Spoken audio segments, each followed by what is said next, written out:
Outdoor consultations, despite the cold South African winter. It's Friday morning and patients are warming themselves up in the sun. It's the last day of the week, which means it's also the last opportunity to get an appointment at the Phelophepa, the hospital train. Zizi Kotsi is 18 years old. This is the first time in her life she's ever seen an eye specialist. Sometimes it hurt very badly. And when I'm a matriculant and I can't see nice at the board, that's why I expect to come. That's why I'm here today. She hopes to leave here with a solution. Phelophepa, the name of the project, means good health. Good health for rural communities and those with modest means. Access to health in medical deserts. The train filled up with patients during its 2-week stop in Prieska, a small town of just over 11,000 inhabitants in the Northern Cape province. Each day, several hundred people come to get what they couldn't find in town. A doctor.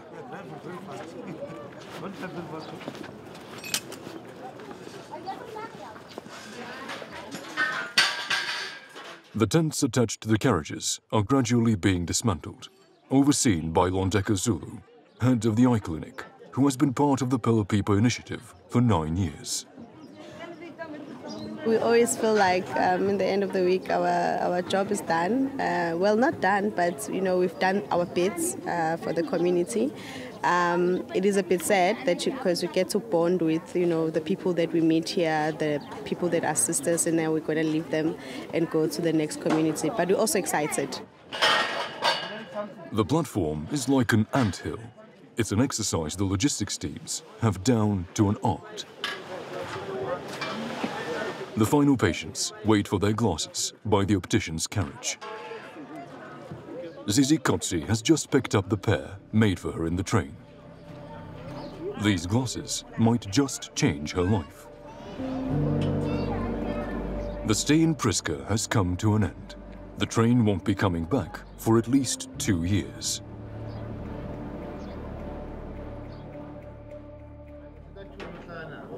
It's Saturday, the day the train leaves. The locomotive is due to arrive at 10 o'clock to take the Phelophepa's 20 carriages to their next stop, Uppington. At least that's the plan. But unforeseen blips are part of the daily routine for train manager Becky Mandula. Some are more serious than others.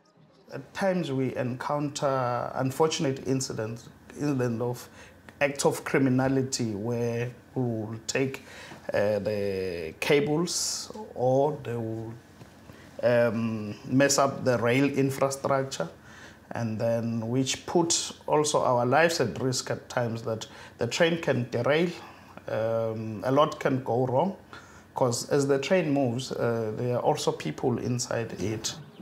By noon, there is no sign of the train.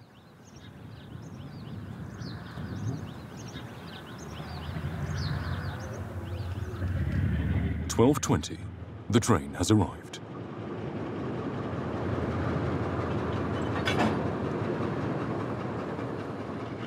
Becky is standing ready.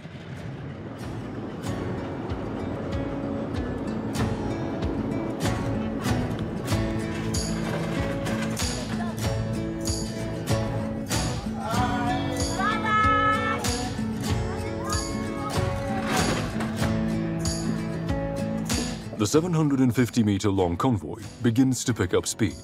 It has to travel 250 kilometers through the heart of an arid, almost desert-like region. The Northern Cape, South Africa's largest province, is also its most sparsely populated, with 1.5 million inhabitants.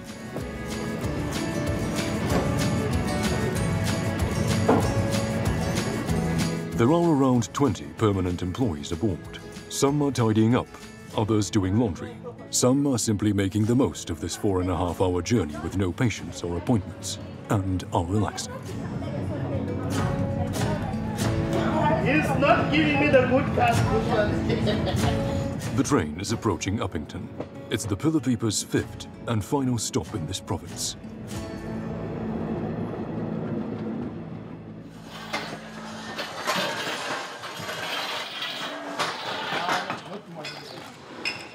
Like a big-top circus, the Phelophepa puts up its tents once again, and the train goes back to hospital mode.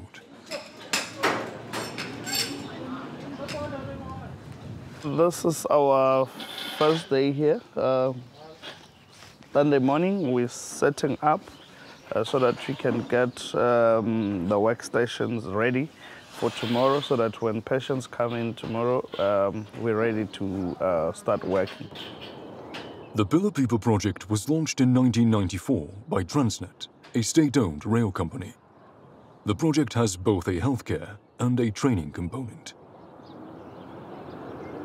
On the first night, there is a meeting in the canteen for the 32 new trainees. A mixture of final year students, budding pharmacists, dentists, nurses, and psychologists.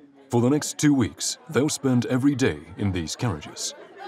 They'll eat, sleep, and work here. Guys, whoa. Please, there must be order here. Okay? I am the train manager, and I'm pleased to welcome you on board the Phelophepa Healthcare Train number 1. I called this session so we can get to know each other. Good evening, everyone. I'm Kwena from Limpopo in Polokwane. I'm a final year optometry student in the University of Limpopo. I came to Phelophepa because I'm interested in primary health care, and we don't get much exposure to working in the rural communities. Here we get an opportunity to actually consult with patients on our own, which is totally different from the practical experience that we have at the university. Good evening, everyone. My name is Blessed Malungana. I am from Tzaneen. So I first heard about the Phelophepa. I don't remember when, but I was younger. It was coming to Tzaneen, so my grandparents told me about it. Becky's journey with the Phelophepa began in the same way, with an internship he carried out during his studies in 2009. He enjoyed the experience and became head of the eye clinic in 2015 and general manager 3 years later. The interns will be thrown in the deep end tomorrow morning, with hundreds of patients arriving.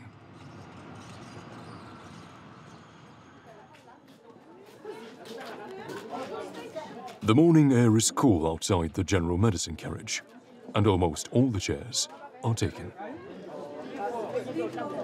Isaac van der Westhuizen arrived at dawn. He is 30th on the waiting list.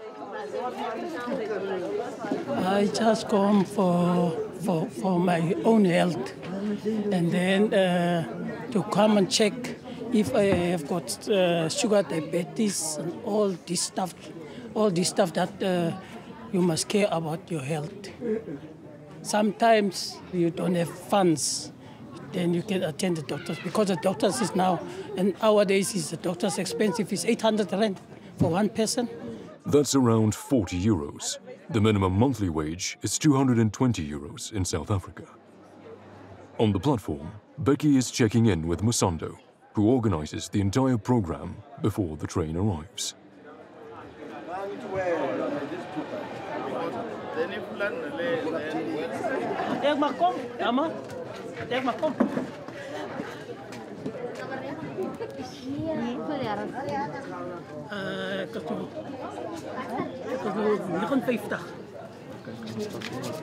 After the health questionnaire and before the medical consultation, Isaac has a few basic tests to take: temperature, blood sugar, and blood pressure.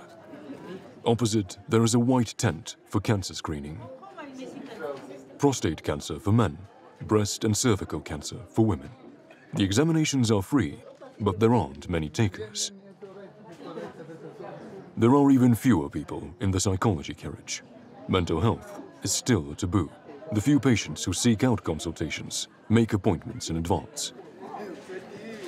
Number 30 is called for general consultation. Isaac will now be able to explain his issues. The problem is my hand.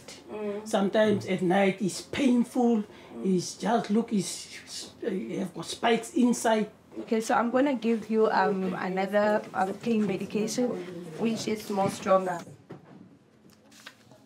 Like all patients, Isaac only has to pay 5 rand, or 25 euro cents for a prescription, regardless of the number of drugs prescribed. In the pharmacy carriage, all the basic products are available.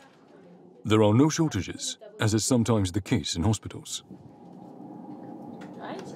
And then this is for the colds and flu. You're going to drink 2 medicine tea tablets 3 times a day after meals. It's basically a normal clinic like any other clinic that I've been in. There's nothing really different. The only difference is just the space.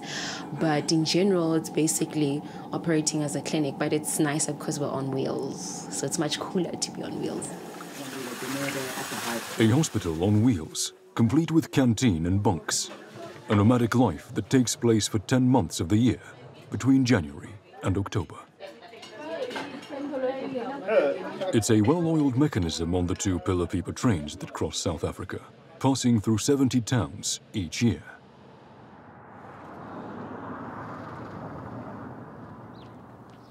Isaac has come home to his neighborhood near the center of Uppington. It's neither a poor nor a rich neighborhood. He's worked for 25 years as a laborer in the energy sector. In a year, he will retire and receive a small pension, but in the meantime, he has no job and therefore no income. You can use this money for something else. Maybe you can pay something, you can pay electricity for that money that you are supposed to give for the doctors. Now you don't pay for the doctors, you pay for these people who are coming here and give you medication for 5 rand, or you're paying for something that you pay 30 rand for the spectacles. That is good. He plans to go back to the train within the week to get a prescription for glasses.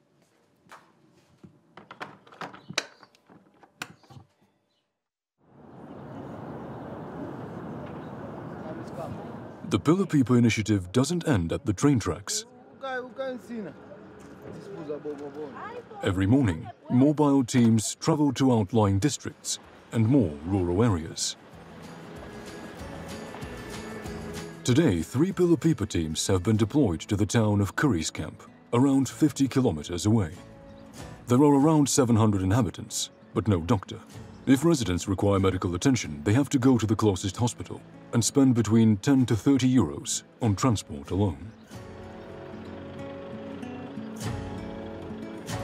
Each of the medical teams is setting up in a classroom. General consultations, dentistry, optometry.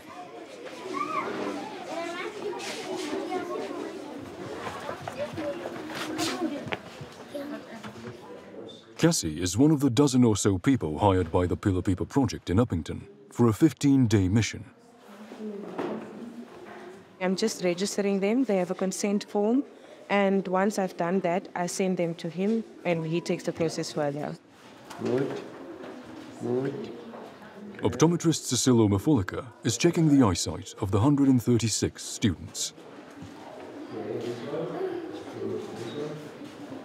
I like working with kids. Actually, it's my passion to see the young kids getting help as they're young. You know, sometimes they don't perform well in class just because they can't see.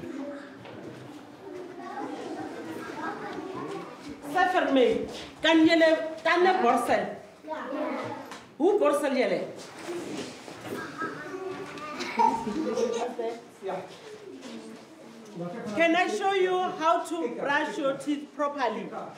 Yes! Brush in circles. Brush in circles. Brush in circles. Brush in circles.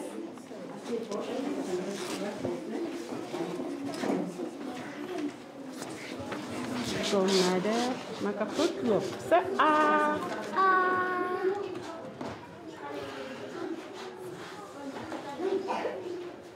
Het jy dan wat seer is? Maar hierheen is dit nie seer hierheen. Maar jy het iets hierso. Laat ons jou help, né? Dit is nie reg nie, jou tand is nie reg nie, né? Lessons start up again. Most pupils will have to take additional health tests and will be called into the hospital train. I don't think that the parents are ignorant. regarding the health of the learners, but sometimes they don't have the money to take the learners to see a dentist, to see a optometrist or optometrist. I think it's only that. The director has to organise this field trip to the Phelophepa for the health and well-being of his students.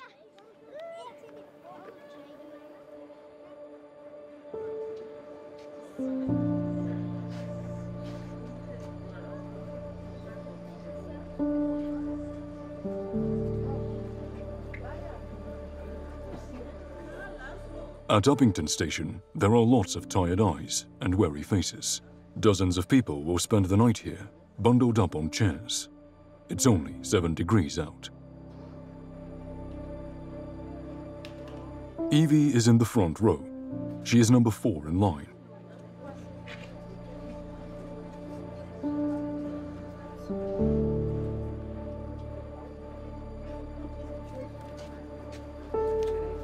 Tickets are assigned at 6 a.m.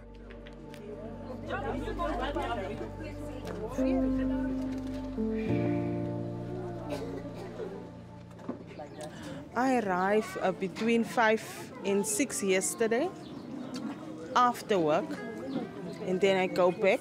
I go home to collect me a blanket and food, and then we overslept here last night. Her parents and her son Channy are the first patients in line. They've almost given up hope of seeing a specialist in Uppington. It's possible, but the time period you have to wait is a bit long. Like my mother and our neighbor, it's now been 2 years and they're still waiting. No appointment. You know, the health system is a bit bad here. That's why so many people come here for their eyes. At 8 a.m., the serious business begins. The eye clinic is the busiest clinic at the Phelophepa, with 120 to 140 patients per day. Lundeka Zulu, head of the clinic, is preparing for another marathon day.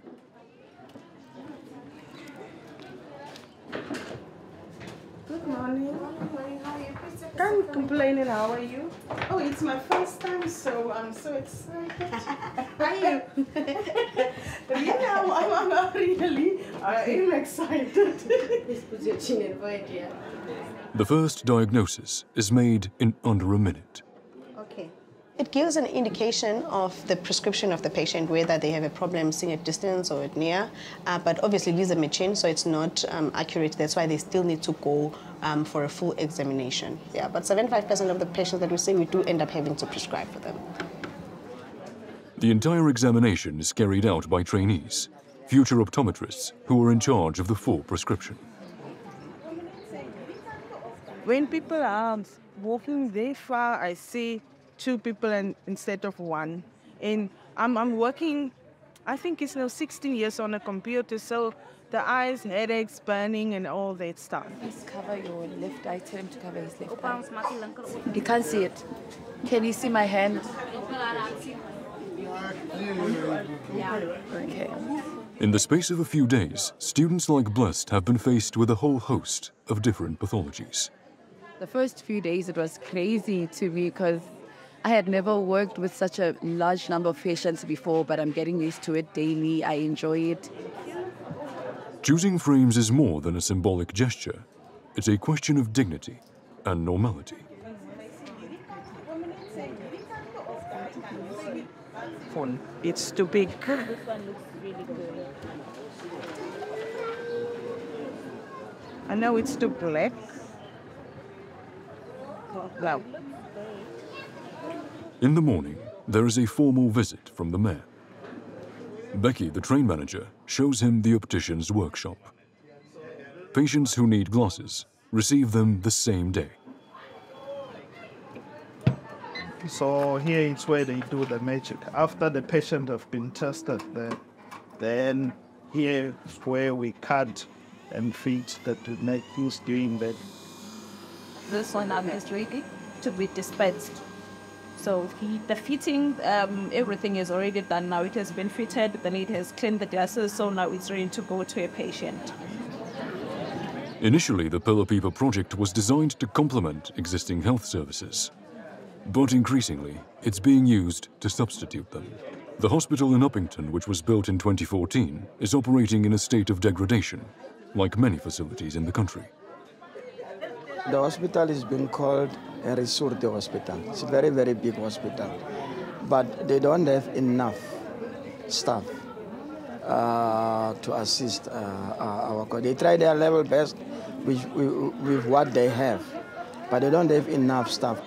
In 2 weeks, 1,613 pairs of glasses have been made for Uppington patients. Evie has 2 pairs.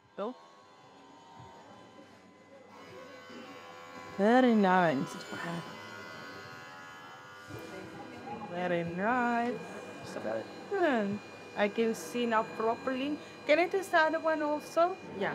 Thank you. The glasses cost 30 rand, or €1.50. For these patients, it was worth spending a night on a chair in the cold.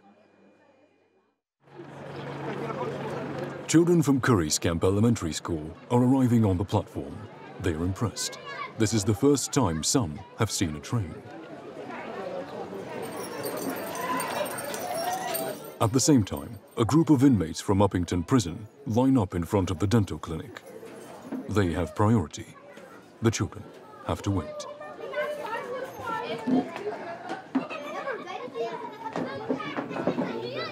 When the children get their turn, they start to feel anxious.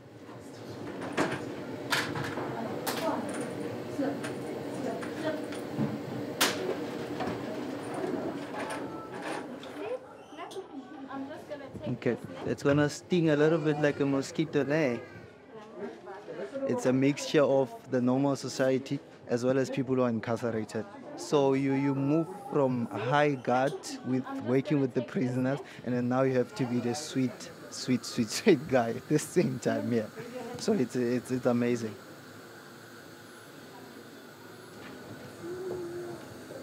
Yes, it's here.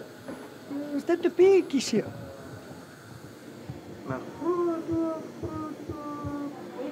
The children are having their decayed baby teeth taken out. They don't have their parents there to reassure them.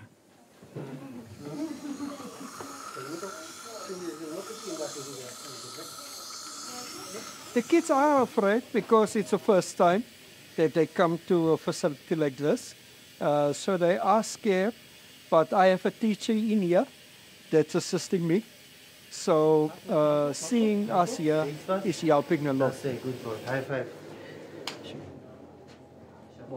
Each child will have to go through the same thing. The first week in Uppington is coming to an end. There's a sense of a job well done for Londeka Zulu.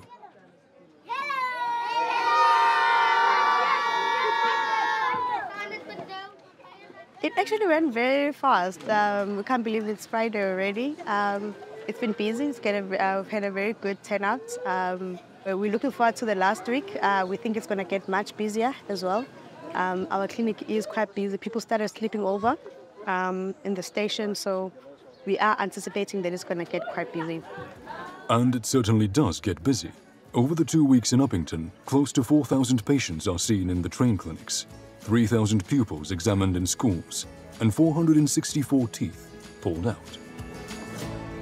The train of hope, as Archbishop Desmond Tutu called it, rarely comes to the same place 2 years in a row, so inhabitants have to make the most of it. Almost 30 years after its creation, the Phelophepa is more essential than ever in the lives of many South Africans.